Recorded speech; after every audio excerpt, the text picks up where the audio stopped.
So I have a wire now run between the shed and the house, or it's outside of the house right now. I still got to poke it through, feed it through. The plan was before I connect it to the shed, I want to connect it to the house first so I know how much slack I need, yada yada. Then once it's safely in the house, I can go give it a cut. However, right now the weather outside is a bit frightful and I don't find that very delightful for working on it. So I'm going to see what I can do inside.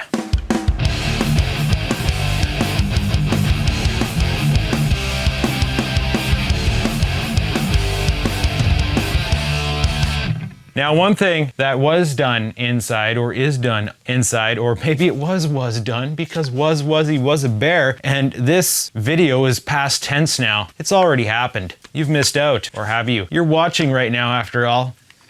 It came to my attention from another tech buddy that if I'm gonna have that long of a cat line going between the house and the shed, probably a good idea to have surge protection. So I ended up picking up a couple of these puppers right here. These are some Ubiquity surge protections. Ubiquity? Pretty sure I pronounced that wrong. They're a name in the internet world, possibly a more boutique name even, so I'm assuming they know what they're doing. And that's it right there. You know, you got yourself an in, you got yourself an out, but you also got yourself a ground. This pupper wants to be grounded. That's one of the reasons why the panel here is still open. I just recently, after having finished the wiring to the shed, passed all the inspections and stuff, have connected it right here on this nice 60 amp breaker. Now I haven't put it back into place yet because in order to connect this thing properly, it needs to be grounded. So I have to pull ground from somewhere. Now I'm not exactly sure where I want to pull ground yet, so I'm gonna try to determine that. Now I'm figuring I'm gonna end up installing this pupper right about here. The internet line is gonna come down here from that general area. And then I'm gonna have the line come down, and then, you know, it's gonna go back up into the, you know, framework of the drop ceiling over towards where the router is. But I need to find a ground. Now the screw they give you with this guy is it's kinda crap, I'm not gonna lie. Phillips, really? How the heck am I supposed to impact drive a Phillips? The length is right though.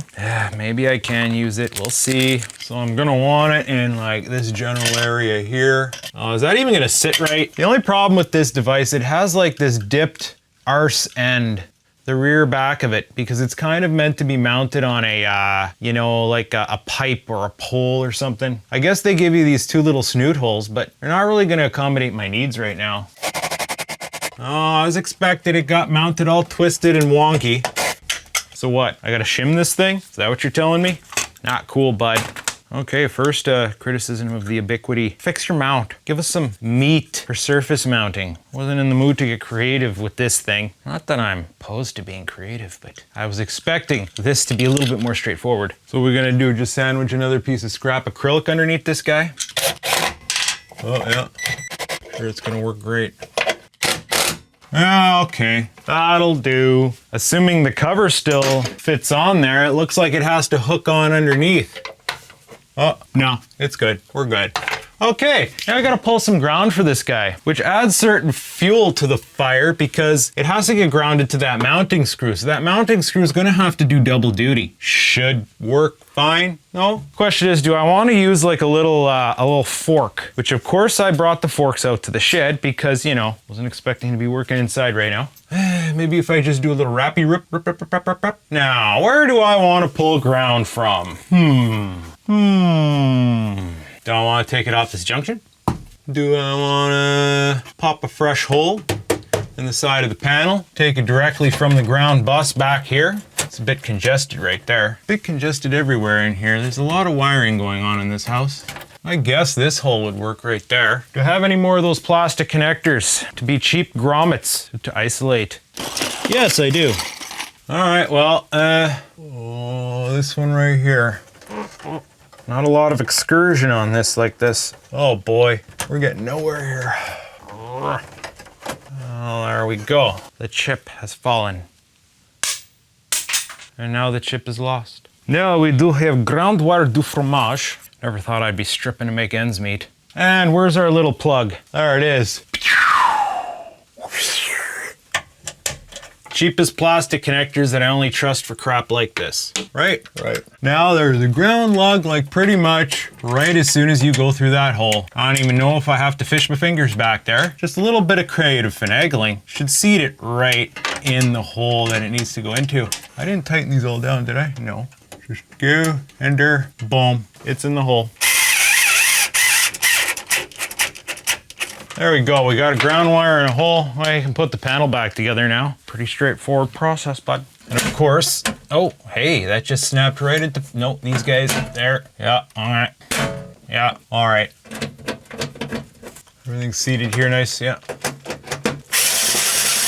All right, so we want this to kind of just, you know, seat down here a little bit. Seat down here a little bit, come around, back into here. So, I think we're giving her a snippy snip right around here.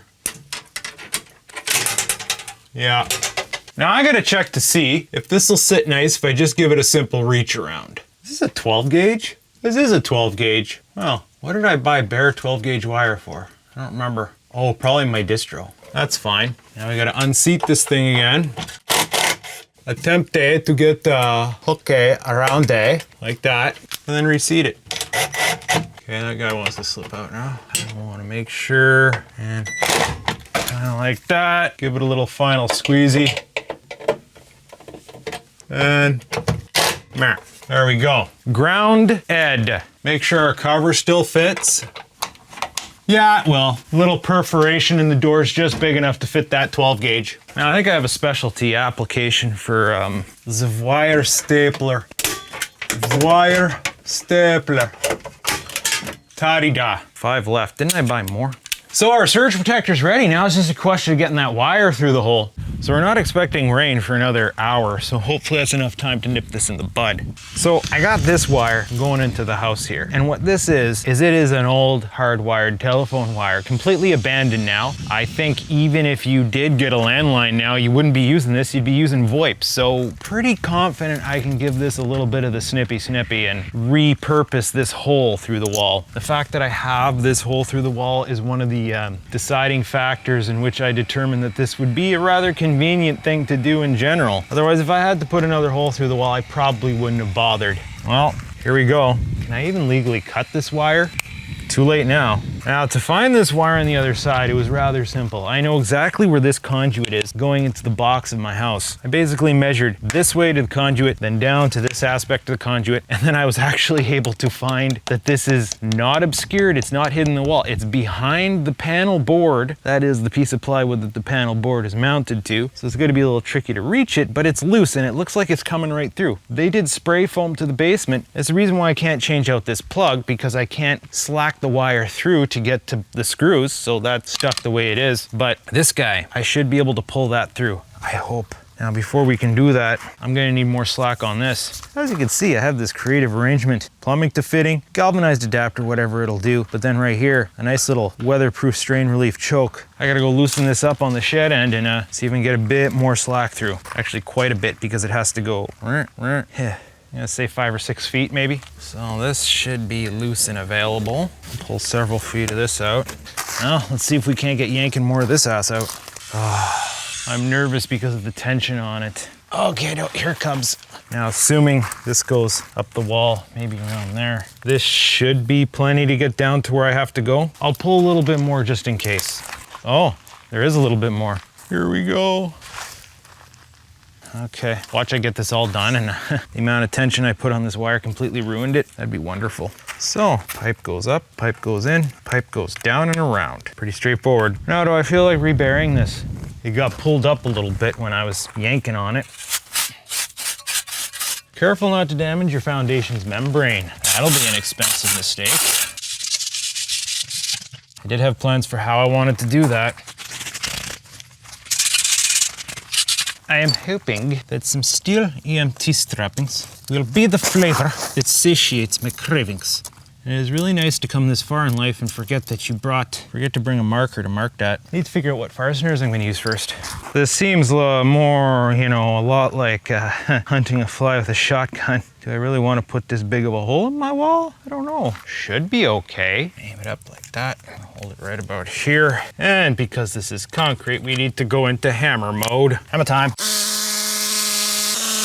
Okay, so far so good. All right, here goes nothing.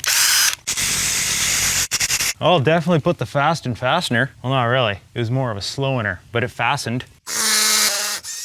that went clear through the wall. Wonder if I should caulk these holes shut. Might as well, right? One of the few things I'm looking forward to when this project is complete is not having to deal with this caulk anymore. Now I know what a woman feels like when she opens her DMs. Oh boy, it's exploding everywhere. Seems this caulk was a little too pent up. Now what are the chances water will be able to get into these fittings? Less likely than I would like to hope. Now, challenge number 2, actually getting this thing through the wall. Do I really want to fish this together and try to pull it through? You know what? I'm gonna go inside. I'm gonna see if I can actually pull on this wire. Pretty sure I can get at it. You can't see me. You can't see me, but I'm hoping you can hear me. I'm gonna reach down and try to give this wire a little tuggy tug. Oh boy, can I even, like I know the wire's there, but can I even get a purchase on it? Hello, I'd like to fill out a purchase order. Do I need to cut down this piece of wood here so I can access this hole? Is that what it's gonna be like? It's awfully close to this main ground wire. You see it pulling? See it wiggling? It's literally like right here. Problem is the geometry of it is not ideal, is it? Not ideal at all. Oh boy. Yeah, I don't think this is working as is, bud. Yeah, that's what things are. So in order to get this wire through the wall, it is literally right behind here. If I reach around, I can touch it. But there is so little space between here and the stud work. There's just no geometry to pull on it. How'd they even get that in there? You know, I gotta be careful. That's the outdoor, this here's the outdoor power line. So let's go ahead and turn that off. Turn off the yard light too. Get cold all these circuits. So I'm gonna try to see if I can trim out just here. Ow, sliver, it bit me. I'm not exactly sure how to get this done while maintaining a good camera angle, but I am gonna see if I can nip away at it with the old hacksaw. Might want some PPE for this one. All right, like a good kitty, I will show you my butthole. F off. Okay, well, it's definitely cutting.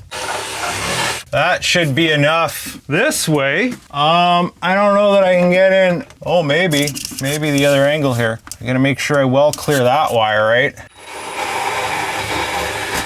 Okay, it's not cooperating, but I have a backup plan. If I can find the tool that I brought to do it with. I'm hoping that last little bit I can give a little tappy tap tap to chisel and ham.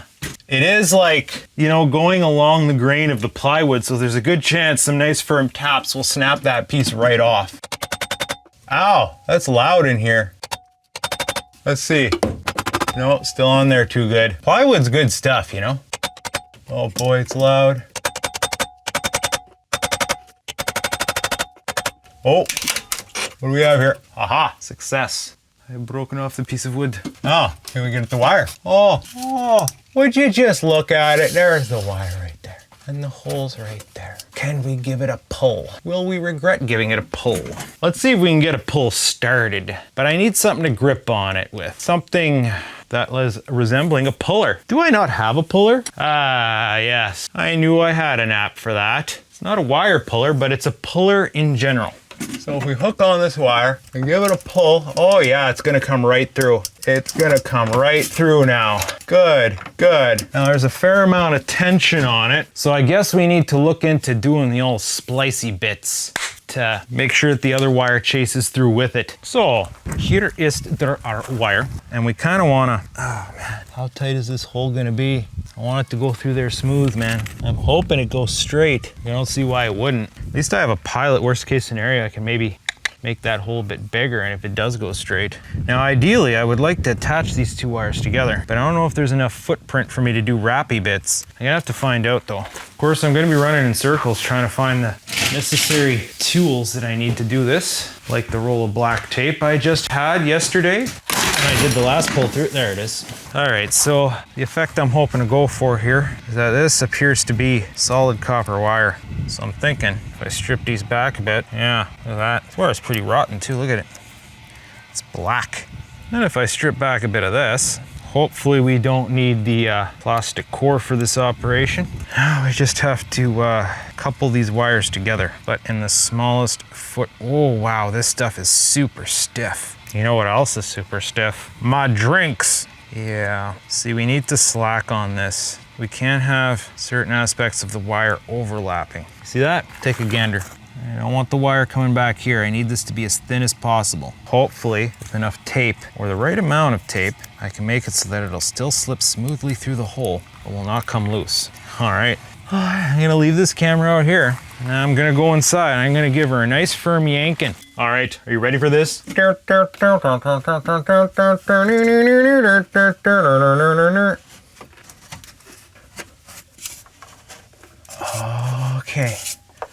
come on.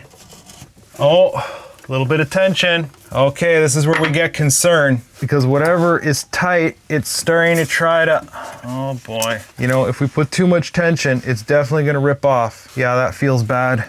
So it got in quite a bit. Let's see if we can get it back out to assess it. Yeah, okay. It didn't look like it was losing anything, but it was hanging up a little bit. All right. So this is where we might, you know, employ a little dab of lubricant. It's gonna get a little messy, but better messy than to end up with a broken wire in your wall. That's not a fun time. The hope is that lubricant is going to be a lubricant. Okay, carefully, carefully. Oh, come on, man. You know you want to. Oh, no, jammed tight. Oh boy, this is gonna be fun. Oh yeah, see? It was starting to peel back the tape. Oh, and we got a sharp bit hanging up too. It barbed. It didn't look like it started to pull off, so that's good. But that barb can't be a thing. All right, second attempt. Party going on across the street. As tight as possible. Tight and smooth, sir. Tight and smooth. Tight and smooth. Tight and smooth. Gobs everywhere. It's like the most unsuccessful things I've done this whole project is pull wires. Something always happens when you pull wires. Now this one, it was more expected. Okay. This feels much smoother. Oh yeah! Bam! There we are, bud. And once it got past that obstacle, just slipped right through. Just slipped right through. Yeah, boy. Yeah, boy. Toddy frickin' da. I got the internet wire in the house. Ha ha ha. And this is an abandoned wire now. We'll just tuck it away. It's literally, I don't think, connected to anything anymore. Okay, let's go outside, make sure it's going in straight, and then we can call her good. Oh, why is my camera in a smashy position? Because the wire hung up on the tripod. Camera, are you okay? Oh. The perils of creating this kind of content is the potential damage to equipment. All right, so do I wanna snip that wire down? I don't know, but we could start by tightening this choke. And then I guess we have another hole we have to fill with caulk, so fun times. Every time when I think I'm done with the caulk, turns out I'm not done with the caulk. You might be done with the caulk, but the caulk may not be done with you. Oh, of course, that just kind of ripped a bigger hole in the space fabric of time. Some need the caulk, some get lost in the caulk. I have a feeling this video would get demonetized if I keep proceeding in this nature. This is the last piece of paper towel I have out here. So yeah, let's just keep some rainwater out of there, shall we? And we're all good. One last thing out here. We would probably do well to anchor this wire down so that it can't get pulled out. Anchor or risk get yanker, but it's as simple as that. Yeah, this is my more better drill. And of course you know what this means. Time to play with the caulk again. I'll just put the caulk in after I seat the drywall anchor. There, that one went well. Okay, good. I don't think that thing's going anywhere anytime soon. So I confidently believe that we may be finished officially in this little area.